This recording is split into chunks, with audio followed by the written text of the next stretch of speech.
মানবদেহের সমস্ত রোগের জনক স্থূলতা বা মেটাবলিক ওবেসিটি। বর্তমানে ভারতে এই স্থূলতার শিকার ৩৫ কোটি মানুষ। স্থূলতা রোগ সম্পর্কে মানুষকে সচেতন করে তুলতে নিউ টাউনে বিশেষজ্ঞদের নিয়ে আজ একটি আন্তর্জাতিক কর্মশালা অনুষ্ঠিত হয়। সম্মেলনে বিশিষ্ট এন্ডোক্রিনোলজিস্ট ডাক্তার সুপ্রতিম ভট্টাচার্য বলেন, বর্তমানে পৃথিবীতে এই রোগটি মহামারীর আকার নিতে চলেছে। পশ্চিমবঙ্গে বিশ্ব স্বাস্থ্য সংস্থার কোঅর্ডিনেটর ডাক্তার প্রীতম রায় স্থূলতার ক্ষতিকারক দিকগুলি নিয়ে আলোচনা করেন। সেখান থেকে ডায়াবেটিস, ব্লাড প্রেশার বেড়ে যাওয়া বা কোলেস্টেরলের সমস্যা হওয়া বা বিভিন্ন ধরনের লিভারের সমস্যা, হার্টের সমস্যা ইত্যাদি হতে পারে।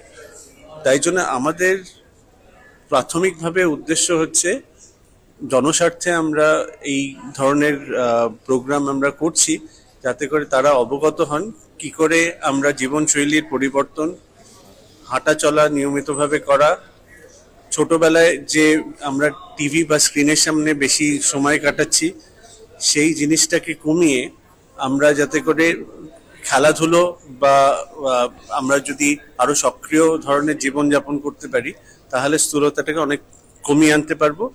সমস্ত ডাক্তারদের মধ্যে কনসেনসাস নিয়ে আসা যে একসাথে বিভিন্ন স্পেশালিটির ডাক্তাররা আমরা সবাই মিলে একসাথে বসে স্থির করা